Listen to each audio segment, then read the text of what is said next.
Shabbat Shalom, everyone. It's Friday again, and this time it's Parashat Shelach. Parashat Shelach is a very special parsha. The main theme of Parashat Shelach, the major event, is the sending of the spies, and these are 12 spies representing the 12 different tribes of Israel. You come to say hello. This is Nari Tzion, and she is B'ezrat Hashem going to be 2 months next week. Time flies when you're having fun, eh? And so what we see in our parasha is the spies going into the land of Israel to kind of try and see what we're about to get ourselves into. In many ways, the scouting party of the Jewish people. And they come back, and out of the 12 spies representing the 12 different tribes, 10, which represents a very clear majority, say, "No can do, boss. This is not a good idea." And they bring forth some very significant, I would even go as far as to say, anti-Zionist arguments, right? Why it's not a good idea to try and do this, why this is a project that is doomed to failure. And I want to analyze some of these arguments, because some of these arguments are actually quite pertinent and still echo throughout history today. Right? History repeats itself often. So we see when the Jewish people, when they are receiving the reports of these spies, is an argument between the two positive spies, Yoshua and Caleb, representing the tribe of Ephraim and the tribe of Yehudah, who actually happen to be the two biggest tribes, versus the other tribes. Ephraim is one of the most important tribes, and Yehudah is definitely the biggest and most important tribe. And then there's the rest of the tribes that are saying, no, we can't do it. The opposition steps forth and says, we cannot do this. We will not be able to go up and fight the people, right? That making aliyah is a very common phrase today. And here we see an example of this, la'alot el ha'am. We cannot go and fight the nations, the people that live there. Because they're stronger than us.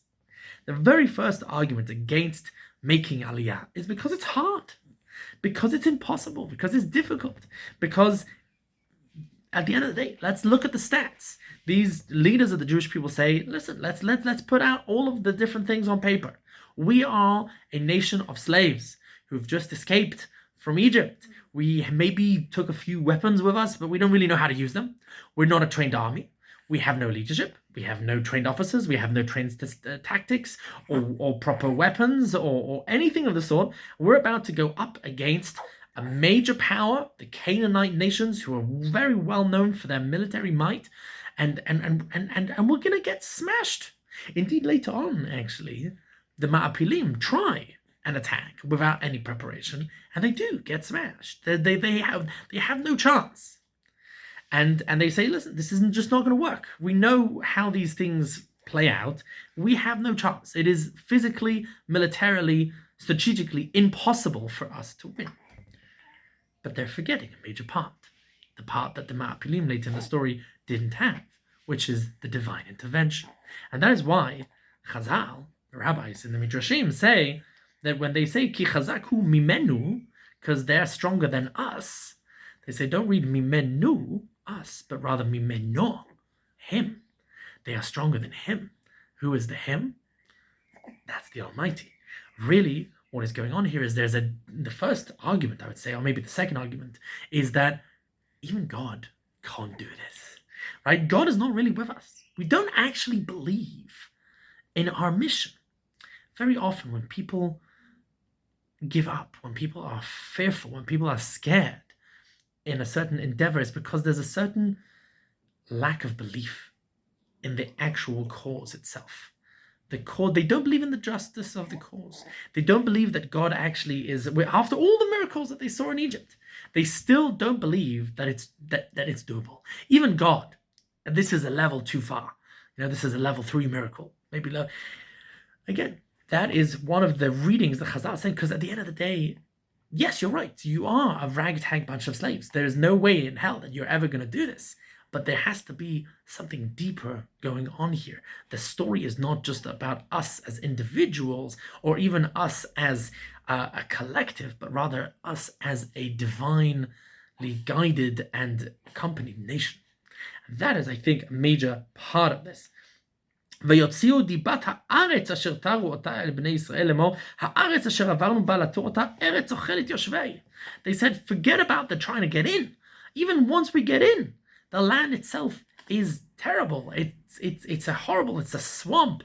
Everyone's dying. Everyone is. It's a nasty place to live. It's not a very hospitable habitat for human beings. And indeed, we know for the vast majority of the exile, we have people who've come back to visit, to do pilgrims. The famous one was Mark Twain, who came to the land of Israel. He says, yeah, it's an absolute mess. There's nobody here. It's full of swamps. And the Zionist enterprise had to spend a lot of time, money, and lives, unfortunately, trying to make the land of Israel worth living in. Again, the spies were not wrong. And everyone here, all of the people that live here are crazy. They're all huge. It's another argument against the land of Israel. It's not a very nice neighborhood. Everyone around us is cuckoo. They're all willing to kill us. Everyone is extremist and crazy. And think about it. The one of the arch enemy of Israel in the modern period, the Palestinians invented the suicide bomber.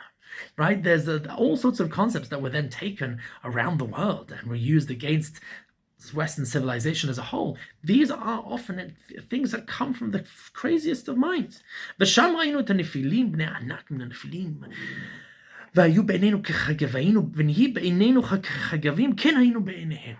we saw that the people there, they're giants, they're huge. Very often, actually, the academics here say, and the Mepharshim say as well, that the land of Israel, ironically, also has very, very rich nutrients in the soil and the fruits, and that gives, especially in the ancient world where a lot of people were malnourished, people who were actually able to eat well, right? A land of milk and honey. They grew strong and they were able to dominate the battlefield. And the Meraglim, the slaves, the spies, say we were tiny in their eyes, right? Let's read the pasuk again. And in our eyes we were like grasshoppers. And so we were in their eyes, which is a very telling psychological tell, right? First, they had no confidence in themselves. Their own insecurities kind of portrayed themselves in their own eyes and projected what they think of themselves onto other people and say, they must have thought of us the same way. And they go on and go and go forth, and there's plenty of other arguments. The final argument is, let's just go back to Mitzrayim. Let this whole endeavor is a waste of time. Let's just go there. I want to add to this another argument which is put forth in the rabbinic literature that says, actually, maybe there's another argument, which is that why would we want to go into the land of Israel? Why would we want to struggle with battles and physicality and agriculture and society building? We're in the Midbar. We're in the desert. We have the Torah. We have everything we want. The Ananei HaKavod, right? We have the clouds. We have the embrace of God. Everything here is perfect for us to live a beautiful Torah environment, and everything is perfect for us. And so why would we want to leave? Why would we want to step out of this beautiful bubble, which is the virtual, right, Midbar Bet Midrash? Why would we want to leave that, have to go out into the real world, to have to deal with parnassah, to deal with fighting and deal with neighbors and technicalities and legal battles and real battles and all of these different elements? Why would we want to go into the real world if the beautiful world of Torah that we live in is so comfortable? I think that a lot of these arguments are still bouncing around in the world that we live in today. There are a few different perspectives when it comes to Zionism. And let's boil them down into three. One perspective on Zionism, I'd say, is a anti-Zionist secular perspective, which says it will never work. By the way, this argument has been proven wrong, Baruch Hashem, over the years, because the state of Israel is an amazing success story. But at least at the beginning, especially with the turn of the 20th century, when the first aliyot were arriving in the land of Israel and failing, a lot of them, people turned around and said, "This is just not. It's just a crazy idea." The land of Israel is surrounded by Arabs and diseases and bandits and hunger and agriculturally barren lands. Why would we want to try? It's a failed endeavor. And a lot of people said that. Unfortunately, that was one of the main voices that stopped the Jewish people from going to the land of Israel pre-Holocaust. And there is something to be said that because of that argument, a very large percentage of the Jewish people died in the Holocaust and did not choose to make Aliyah, because the voice on the street, of the Jewish street, was that it's a crazy idea. Why would anyone think that this was possible? The second argument against Zionism is a religious argument, saying Israel is a distraction. Israel is taking us out from the world of Torah to the world of Kodesh, to the world of Chol, to the world of a religious, sanctiful, kind of focused life. And now you're going to have to start dealing with all of the nitty-gritty business of daily living, which is very non-religious in a way, right? There's nothing religious about paying taxes. Okay, you could argue that there is, maybe, but on the face of it, it's chol, it's day-to-day life. And indeed, the Zionist people that came to the land of Israel, very often, because they didn't have the ability to connect those two perspectives, the religious and the Zionist, they gave up on the religious. And they said, that's the exile, that's the my grandfather, he was a rabbi in Poland, and now today I'm a new Jew, I'm working the land, I'm building a kibbutz, and I'm a new farmer. But there's a third argument. And I think that's the argument of Yoshua and Caleb. We can do this, and we can do this by constantly going up, aliyah, constantly growing, not just physically, not just as a society, but also religiously. And I think that is the religious Zionist argument put forth in modern times best by Rav Avraham Yitzchak Cohen Cook, Rav Cook, who famously tried to argue that no, we do not want to give up on the religious side. We do not want to give up on the world of Torah. We're going to bring that into the land of Israel with us, despite all of the challenges. And on the other side, we're going to take all the dangers head on. The religious Zionist community today in Israel is one of the most involved in the military, involved in building society and politics, in a lot of the different major industries, because they're saying, no, we do not shy from the challenge.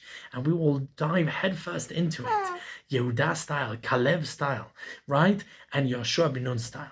And I think that is...